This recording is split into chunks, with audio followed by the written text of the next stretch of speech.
All right, it's 10 a.m. right here in Lagos, Nigeria. Good morning, good evening, wherever in the world you're watching from. It's Business Morning live on Channels Television. I'm Ladi Williams. First off, let's look at what's happening in the markets. Thank God it's Friday. Well, oil prices rebounded today as fears of Western sanctions disrupted Russian exports, outweighing the possibility of more Iranian supplies. A report of a nuclear plant fire in Ukraine spooked markets. Global stocks fell and oil prices also rose in signs of an escalation in the Russia-Ukraine conflict after reports that a Ukrainian nuclear power plant that's Europe's largest was on fire after an attack by Russian troops. Brent crude futures from May rose as high as $114.23 a barrel and was at $112.52, up $2 or 1.9%. The contract fell 2.2% on Thursday. U.S. West Texas intermediate crude for April rose $2.37 to $110.04 a barrel after touching a high of $112.84 earlier in the session. The contract fell 2.6% in the previous session. Oil prices are set to post their strongest weekly gain since the middle of 2020, with WTI up 18% and Brent up 14% after hitting their highest in a decade this week. And back here, erratic power supply is somewhat a constant in the country, but the federal government is blaming the latest situation in Abuja and some parts of the country on a reduction on hydro capacity owing to the dry season. The Minister of Power, Mr. Abubakar Aliyu, told State House correspondents during the ministerial weekly briefing that the government, under the Siemens Presidential Power Initiatives, is working to ensure optimum supply of gas to facilitate speedy restoration of power in the shortest possible time. Our state correspondent, Gloria Mezeke, reports. Fixing the nation's power challenge has been a revolving subject over time, and the Minister of Power, who is guest at this week's ministerial briefing, begins by affirming a total of 8,000 megawatts of power consumed daily. He acknowledges an enormous decay in the sector, which he says is currently being addressed. One of the immediate concerns, however, is the challenge of metering. We are working assiduously to ensure that all locations in the country are metered through the National Mass Metering Program. Discos that fail to perform will be sanctioned. The minister insists that meters are free and will not tolerate meter racketeering. These are the tools that will generate liquidity. How can we be selling something that will bring in the money? And it is the responsibility of the discourse. And the government is seeing that they are not doing it. We are not just folding our arms. But we are doing a lot to ensure that that stops. In 2021, reports showed that about 6 million Nigerians are unmetered, and that figure has hardly changed, according to the Nigeria Electricity Regulatory Commission, NERC. The ministry is looking to train about 5,000 meter installers preparatory to the second phase of the National Mass Metering Program, gulping over 200 billion naira towards the distribution of 4 million meters. As you now enumerate more customers, you now put them along in the numbers that you have as unmetered customers. The power minister also explains the erratic power supply currently being experienced in Abuja and other parts of the country. From the low capacity of the hydro water in the dams and the challenges we're having in the repairs currently gone in some of the generators. So this causes all these power outages. Thank you, Ministers.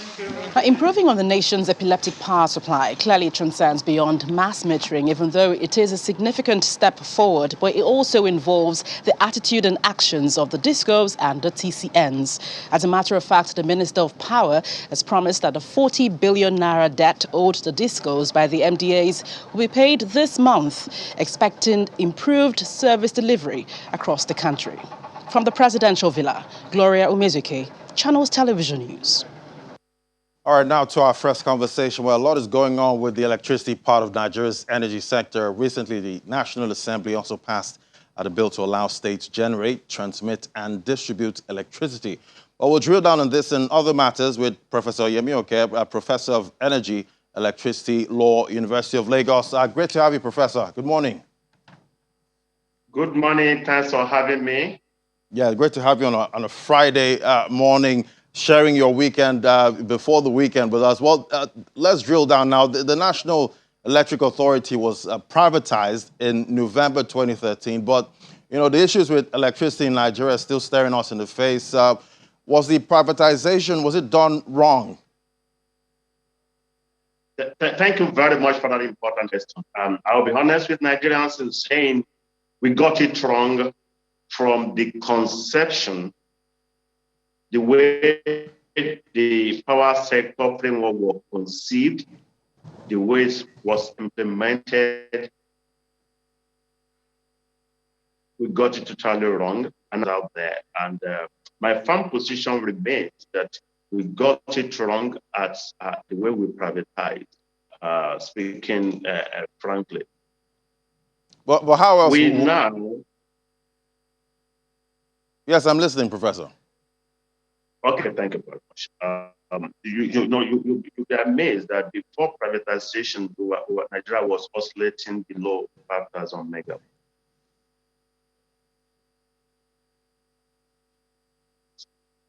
In capacity, as with less than 5,000 megawatts as a ineffective distribution.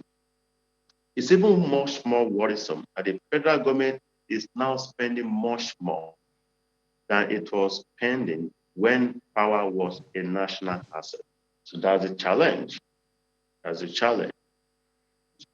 And out there, the figures are out there showing that all is not well with the power sector. One only hopes that, of course, talking business, we all are victims. I'm a victim myself. I know how much I spend on diesel consumption and related expenses, and that's not good for business. That's not even good for the quality. So okay. The only hope we have now. Okay, but Prof, how do you think the privatization process should have been done, so as we don't face the problems we're facing right now? Thank you very much. Now, when we were privatizing those entities, we needed to have placed emphasis on core competence in terms of technological know-how, financial capability, and looking at the entities that were like staking the power sector. But when the big strand happened, we saw a lot of needless politicking. Some of us voiced out our concern. And most of those entities that bought the power sector never had the cash. They never had the resources to buy the entities, run it, and expand it. They never had the financial capacity.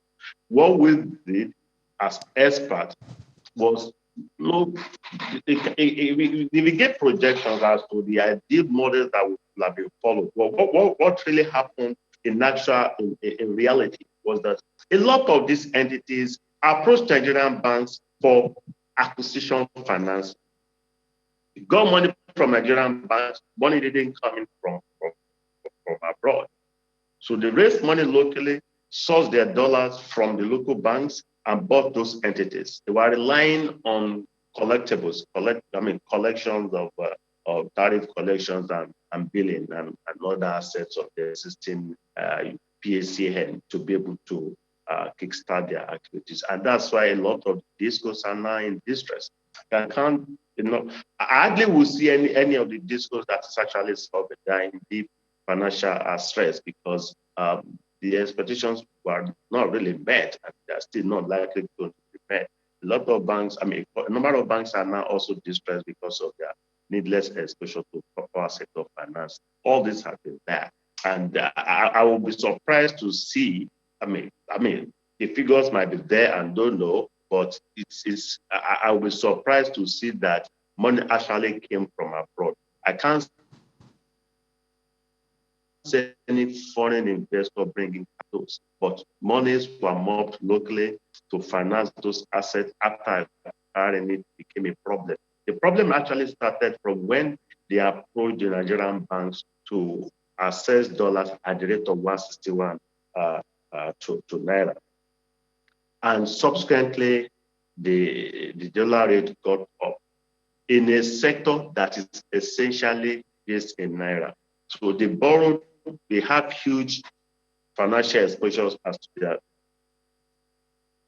the loans from the banks, dollarized loans, to be serviced also likewise in a sector that only bill in Naira, but they're not going to bill in dollars. So with a lot of things, actually, well, not a lot of things, got a lot of things wrong. I mean, from the point of view of business, we got a lot of things wrong. That's for the fact. Right, and talking about the discos now and being insolvent, what would you say are the options available for funding, for these discos?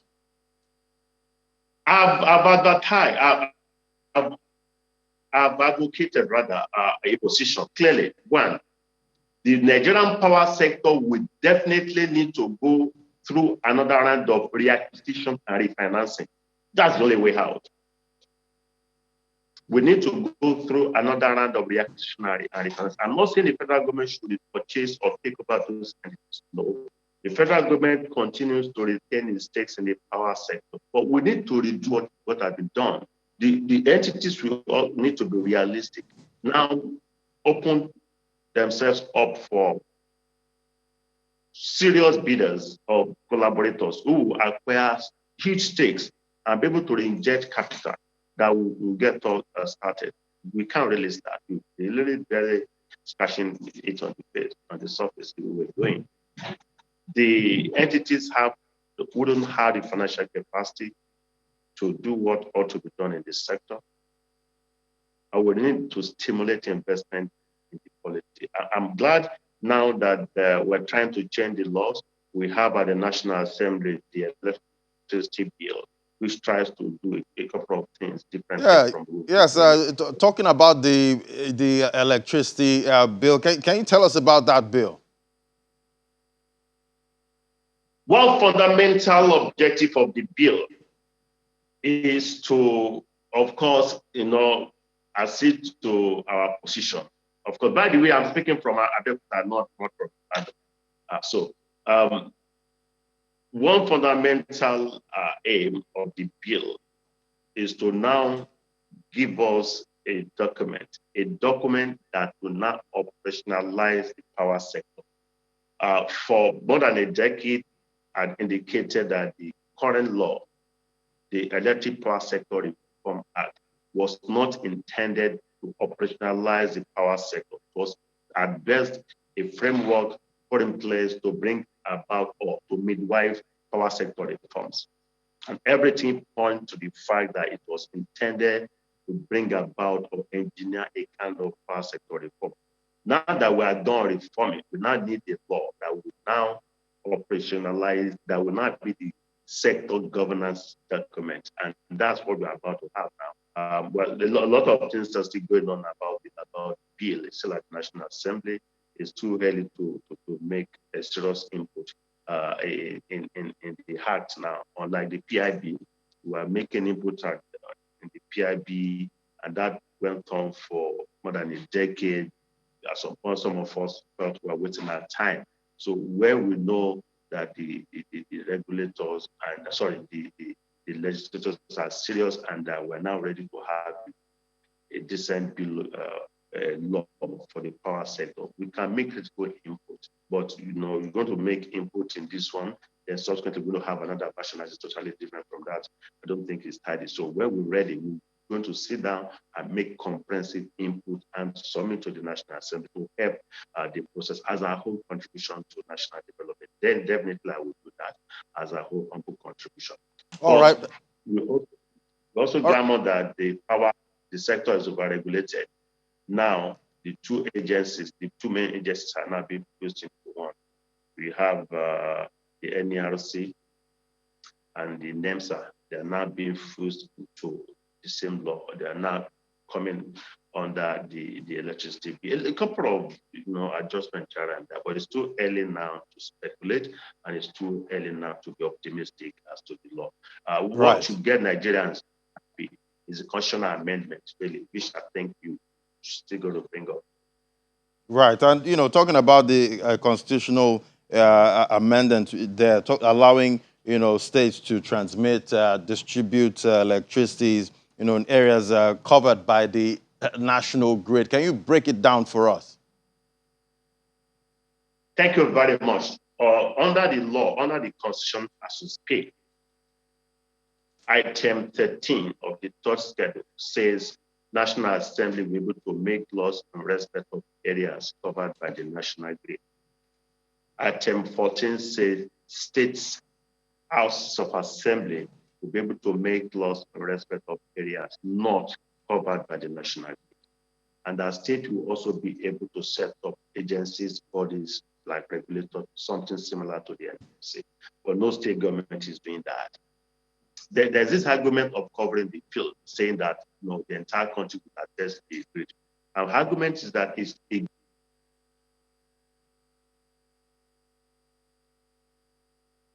grid infrastructure means you are fed electricity distribution from the grid.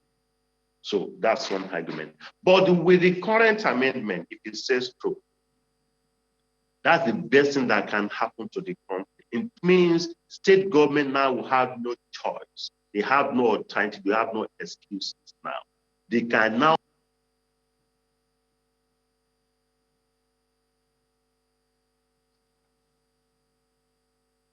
covered by the national.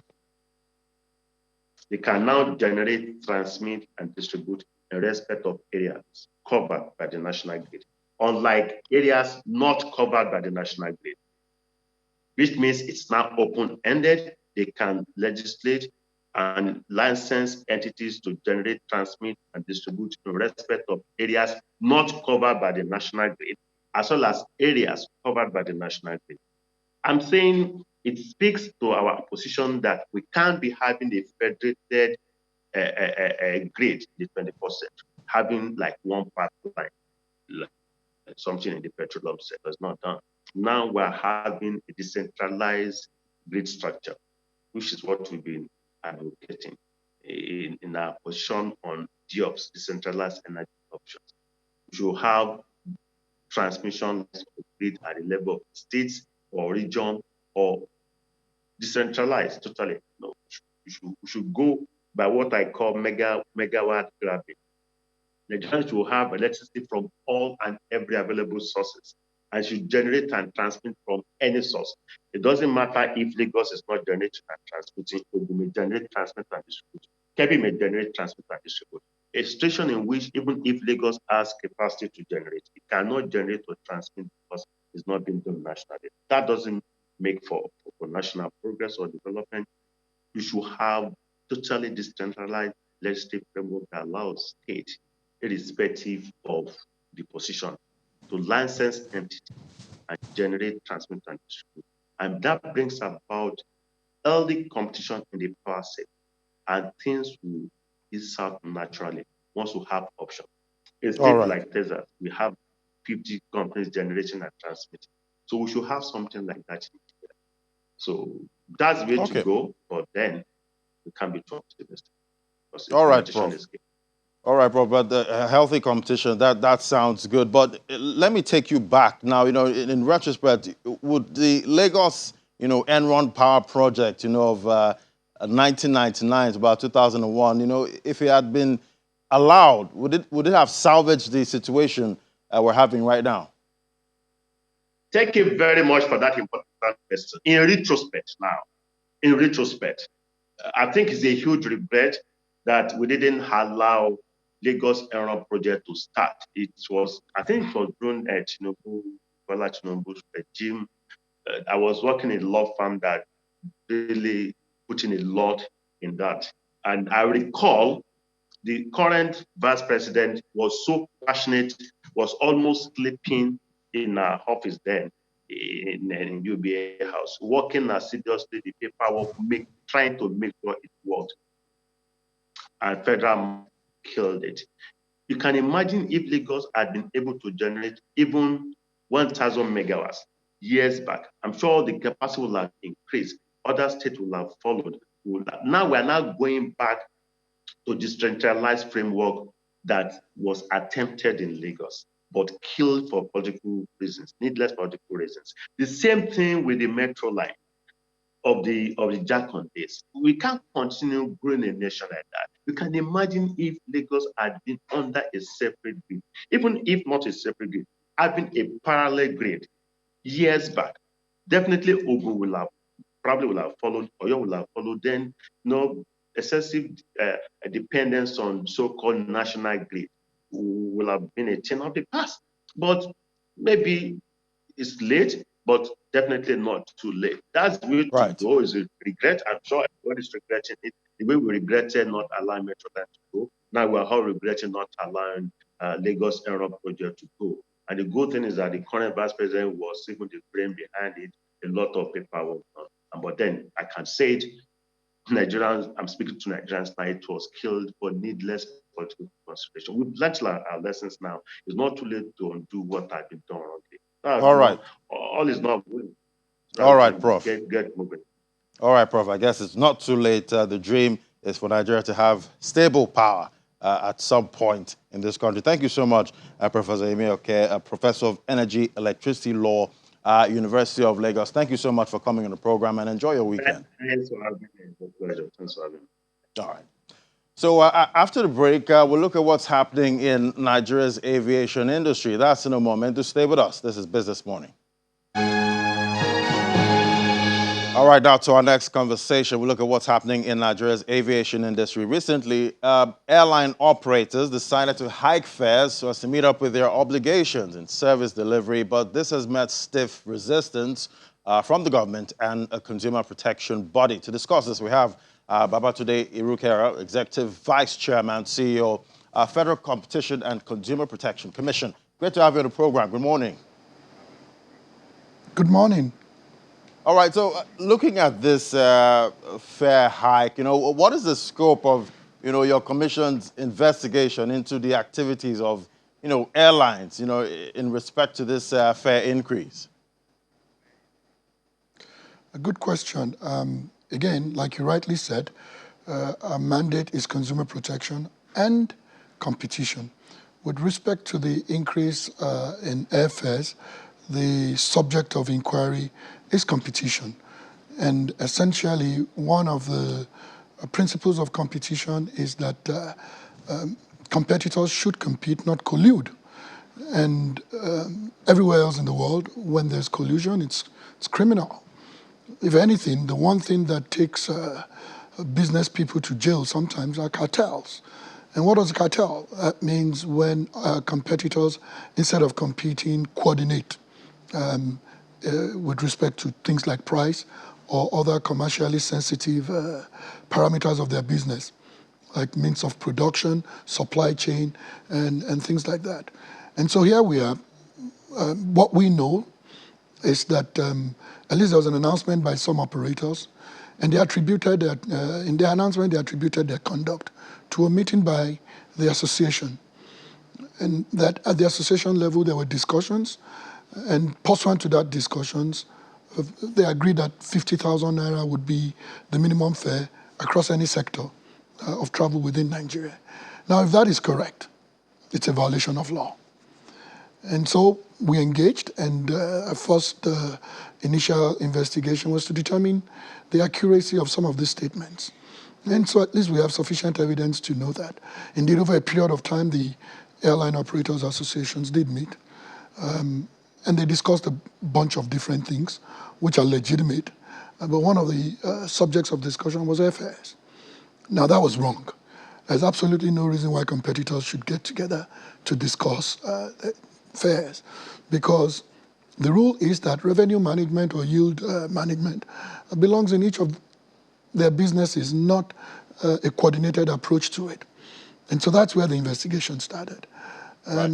We don't know the fullest extent of what happened. We don't know if there was ultimately a consensus or a uniformity or a final resolution to proceed in accordance with what the subject of the discussion was. But we have sufficient basis to look further. And so that's what we've said. We're looking further. We don't attempt to interfere in how businesses, in this case airlines, set their fares or their prices. That's ultimately entirely a business issue.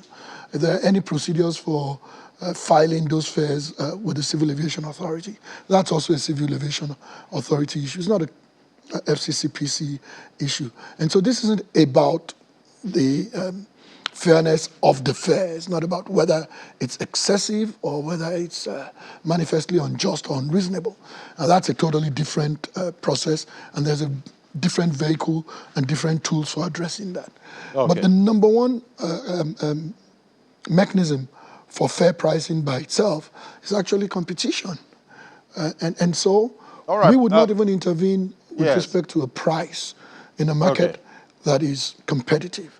And so the first thing for us is that we will not even arrive at the point of whether this fare is cost reflective or fair or not until we've at least unlocked what the restraints in the market is. And in this case, coordinated conduct is a restraint. And so what we've done is we've also addressed an order to the airlines saying to the All right. extent that you've made any decisions that was pursuant to or a product of what we are opening an inquiry into, you should reverse those decisions. All right, now, Mr. Is this a Arukara. direct order saying airlines, Mr. Arukara, airlines should reverse their fares? Yeah, Mr. Arukara, let me ask you this, yeah, because looking at the market structure of Nigeria's aviation industry, how would you describe it? Some say it's far from hitting the peak of competition.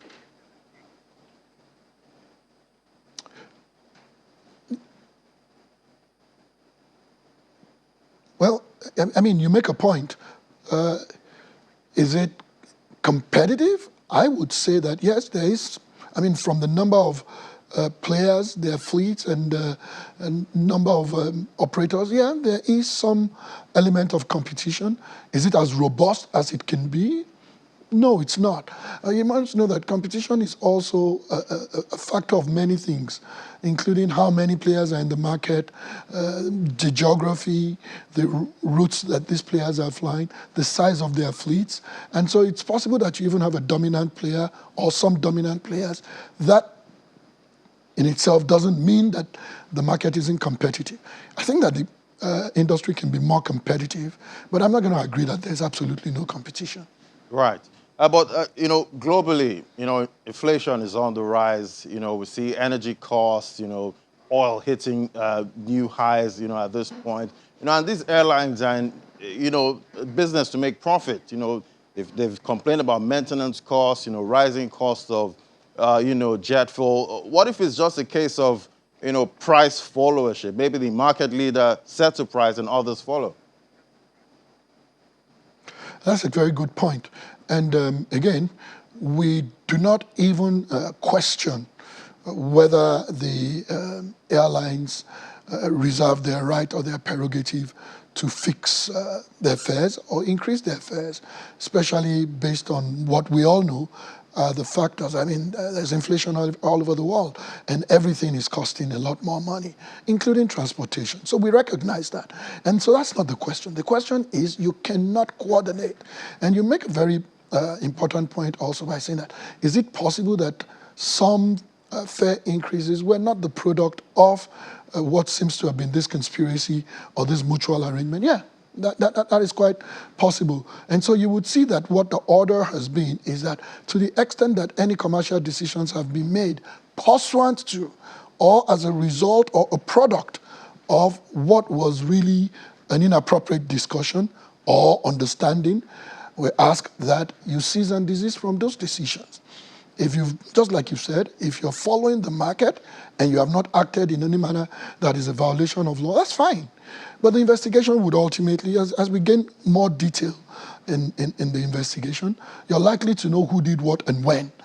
And so, like I've said repeatedly, that what that order is a call to self-regulate. And if you self-regulate now, you can avoid the potential penalty, which is typically very significant, of regulatory intervention. And so take, for instance, if an airline did participate in the conversation and even specifically expressly said, based on this conversation, I'm going to go increase my prices. If we ultimately find that out, and if based on this order, they've reversed that decision, then that's a mitigating factor in where they land on the spectrum of the penalty. However, if they participated and even based on this order, they say, well, I'm going to continue anyway, it will be an aggravating factor. They disobeyed an order and they had the opportunity to modify their behavior before things got worse, and they didn't. And so the question might now be, how are you going to know who did what? And cartel investigations are very difficult. But the realities of the difficulties, or perhaps even the potential not to be able to discover who did what does that translate to? And so the regulator is supposed to say, you know what, we're going to sit. We're going to sit this out and not do anything. Even the fact that you're opening an investigation and doing the best you can in that investigation, regardless of what the outcome of the investigation will be, is a regulatory tool. In the future, whether it's in aviation or other industries, they'll be very careful about coming together to have these types of discussions, simply because they know that the regulator can investigate. And even at that, I'm not convinced at this point that it is absolutely impossible to establish whether something went wrong and who said what or did what.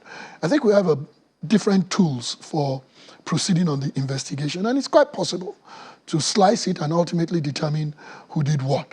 Again, is that an assurance that we know what the outcome of the investigation would be? No, it's not. And that's the reason for an investigation, because we don't have the end. We don't know what the end would be. But what would you say, is the impact of the order issued by the commission to the airlines right now? It's too early to tell. I think for us at the commission, the importance of this is that it's a critical step in the investigative process. And so airlines will be very well advised to engage competent counsel to advise them. Because what it is that depending on what we ultimately discover in the investigation, you don't want to look back and say that, I wish I knew, I would have traveled a different route when I received this order. And so for us, we have not ordered that all airlines should revert to a certain fare or not. No, that's not what the order is. But the order has provided a platform which we intend to stand on ultimately in how we address what we discover or don't discover. All right. Okay, looking at penalties now, what are the possible penalties if airlines fail to comply with the commission's orders? Well, so what it is that there are two things. The failure to comply with an order when the order directly applies to you is criminal conduct. Depending on which section of the FCCPA you proceed under, sometimes Section 80, Section 111, Section 112, depending on which of them you proceed under, different penalties. Might be term of imprisonment where there's specific conduct about individuals, and when it's a business, it could be up to 10 million naira. And then there are ways to calculate that with each day and whether there are additional conduct that aggravated that. Now, all of this is completely different from whether you engaged in a cartel or not, or in price fixing, which would be specific offenses against competition. Failure to comply with an order as offenses against the record. But things like cartel or price fixing are offenses against competition. We find that in Section 107, Section 108. And if it was prosecuted and there was a conviction, there could be jail time for individuals and potentially somewhere in the region of 10% of the preceding year of any business that is guilty. Okay, Mr. Arikara, but very briefly now, these are very interesting times in the world. How does your commission balance consumer protection and the realities of running a business in these climes? Very briefly. And we do that, for instance, this is one of it. And we're not speaking about the fairness of the fare. We're challenging the process and saying, set your fares, let the realities and the difficulties in the space determine a fairly negotiated price that would have captured all those dynamics. For instance, I had a meeting recently with the Association of Food and beverage, food, beverage, and tobacco employers about what is changing in their industry. The businesses are changing the grammage. They're changing the size and the content or the volume of what they're selling. We cannot stop them from doing that. And they're increasing prices at the same time. And it's based on the economic realities, which is understandable. Right. But if you're going to sell something that is now 300 grams, and you still sell it in the same can that you sold it when it was 500 grams, without in some shape or form changing the packaging, or at least advertising and letting the people know that it's 20% less, but you get the same value, then you are, in some sense, taking advantage of the misapprehension of consumers. And so we're not going to go after you and say, you have to sell a certain size, or you have to sell at a certain price. But you must make appropriate disclosures. And so that's where the balance is. Okay. Do your business, but reveal, not conceal. Compete, not collude. Right. Let the forces of demand and supply determine prices. Thank you so much, Mr. Babatunde Irukera, Executive Vice Chairman, CEO, FCCPC. Thank you so much for coming on the program. Thank you. All right, now let's take a look at what's happening in the market. We have Anete. Anete, how's it looking in the fixed income market today? Good morning, Ladi. Well, first, before I start with today, I'll just tell you what happened yesterday at the markets. First, although I'm going to start with the fixed income market, but for the equities market, it had a second day of pullback, and it looks as if investors are rather on the sell side, rather on the buy side. Okay, like I mentioned, let's start first with the fixed income market. The fixed income market is still continuing with that bullish sentiment. Investors' interest, buying interest was particular on the March 2024, the July 2030, as well as the March 2035 bonds. So, but when you take a look at the screen, the highest number of deals was carried out on the 24th of July 2045 paper. And at the end of it, total number of deals carried out there on that segment was 14. Moving over to the Treasury bonds market, it was also bullish sentiment a second day within the week, and we had the highest number of concentration there as at Thursday on the 9th of February 2023 paper, 8 deals carried out at a value of 8 billion naira. Total number of deals carried out there was 13 at a total value of 12 billion naira. But for the open market operations as well as the CBN special bills, there was no activity there. But when you, in terms of activity there and the yields there, the yields at the OMO segment remains unchanged. That's the average yield. It remains unchanged at 3.3%. No activity at the central bank's special bills. And this comes as the central bank yesterday conducted an OMO auction of 30 billion naira on 3 maturities. So, of course, that outcome, we'll look out for how it turns out for the week tomorrow. Then moving over to the equities market, like I mentioned, it lost an additional 35 billion naira as at the close of Thursday's trading session. On Wednesday, it had lost more than 66 billion naira. So that tells you investors are really taking out some of the gains there. In terms of sectoral performance, all of the market, the sectoral performance was in the red. And then in terms of the activity chart, it's a mixed picture there. Now, but to tell us more about what happened within the week, because this is the last trading day of the week, first week for March, let's speak to Richard Akimoladu, who is a stockbroker at CSL Securities Limited. Thank you for joining us, Richard. Thank you, Anita, for having me on your program this morning. Okay, so so far we've been seeing equities, a string of earnings coming to the market, but the market seems to be ignoring or just snubbing this market number. So what's happening to investor sentiment for equities? Okay, so as you rightly said, looking at the market, there's been a mixed bag so far this week. We have 2 trading sections of positive gain and 2 trading sections of losses. And we've seen array of results coming into the market. Though, if you look at the market, you see that the volume is down. I want to believe that investors have actually priced in all these results coming in now, before now. So that's why you see them like booking profit out of the market.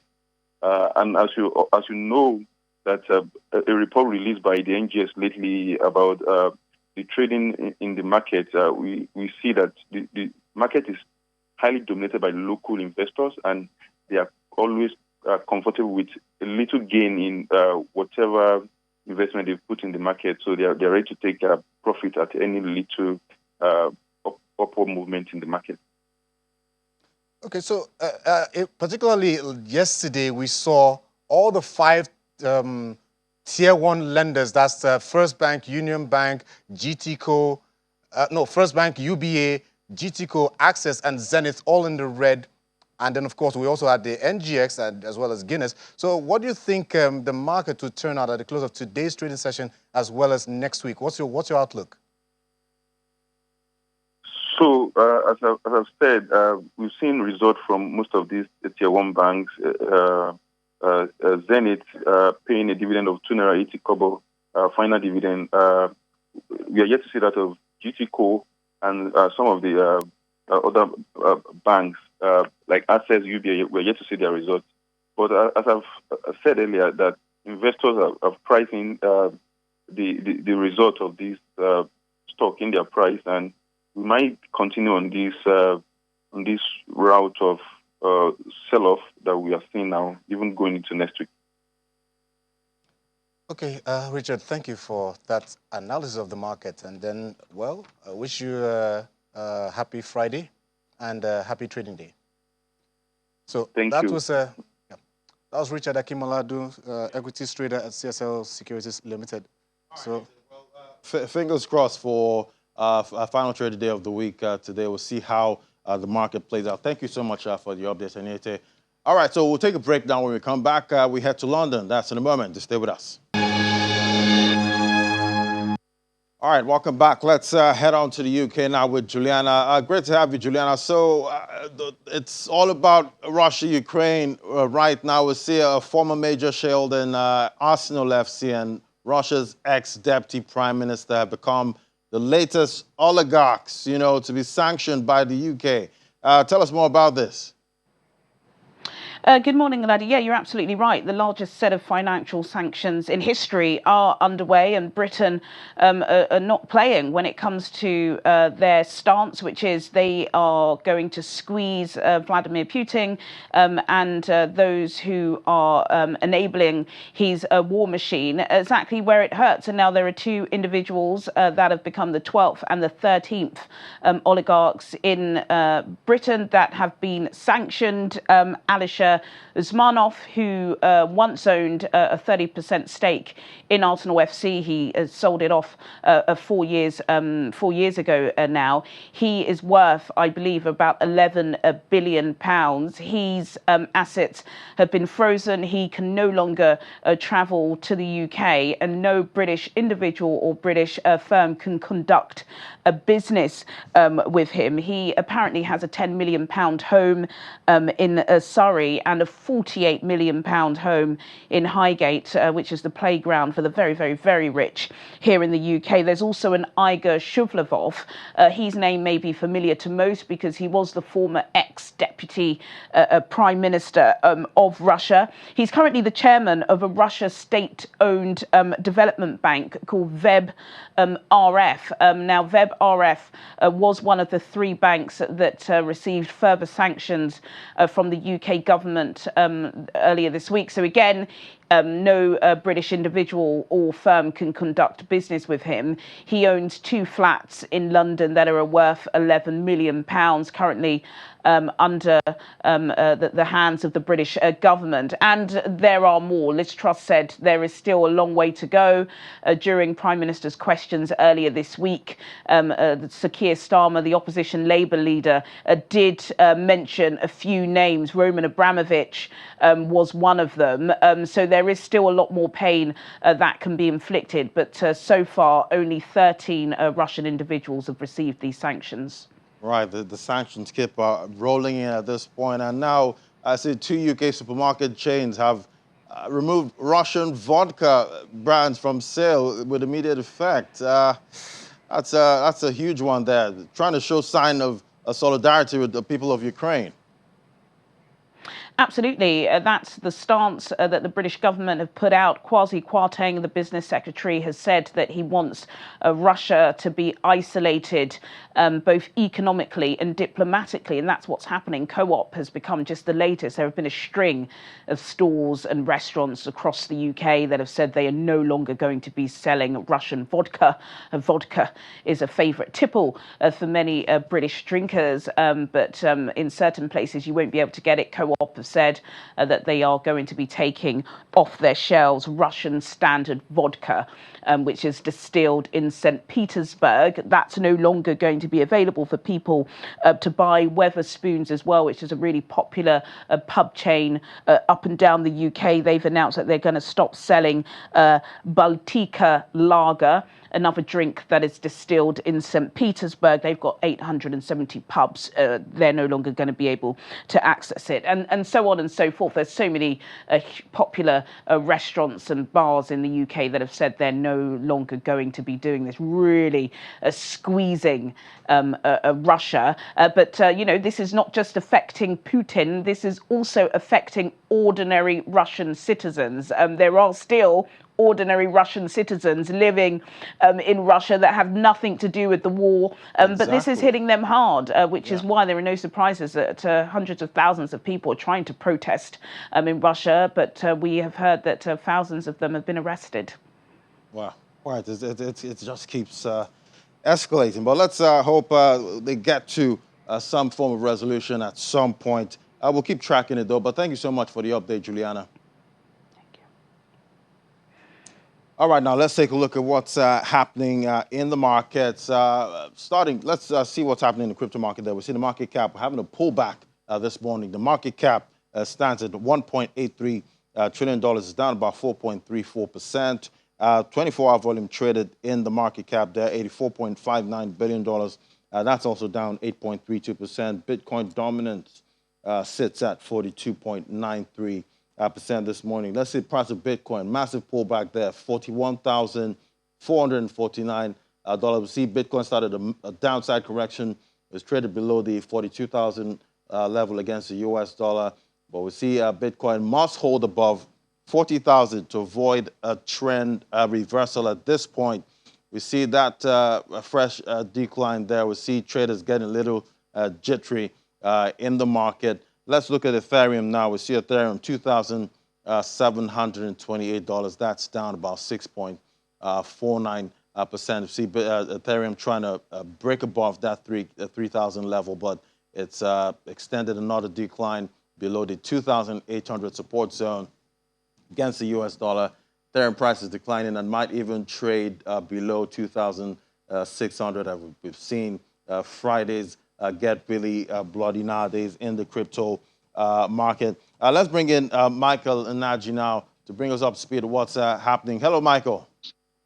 Hello, Eddie. Happy Friday. Happy Friday, Michael, and it's another red one we're having today. So I see Ukraine, they've received a lot of donations in cryptocurrency, but it seems they're having issues there, and now they're looking at issuing NFTs. That's quite interesting. Yeah, so basically, like what's going on in Ukraine is most of their banks are having difficulty just moving their funds due to the constant shelling that exists in that region. They're at war, and so basically, what they've done is they've released some wallets, and so if you donate money to any of the plan was for some kind of airdrop for those wallets. But they have moved from that because of the technical capability needed to do an airdrop. They've moved from that to an NFT, which is just technically easy because at the end of the day, that's just art on the blockchain. So now they're gone from anyone who donated will receive an airdrop to anyone who. So it's really it's a great use case for crypto that basically whenever your banks don't work, you are able just to release, a string of letters and anyone around the world can send you money.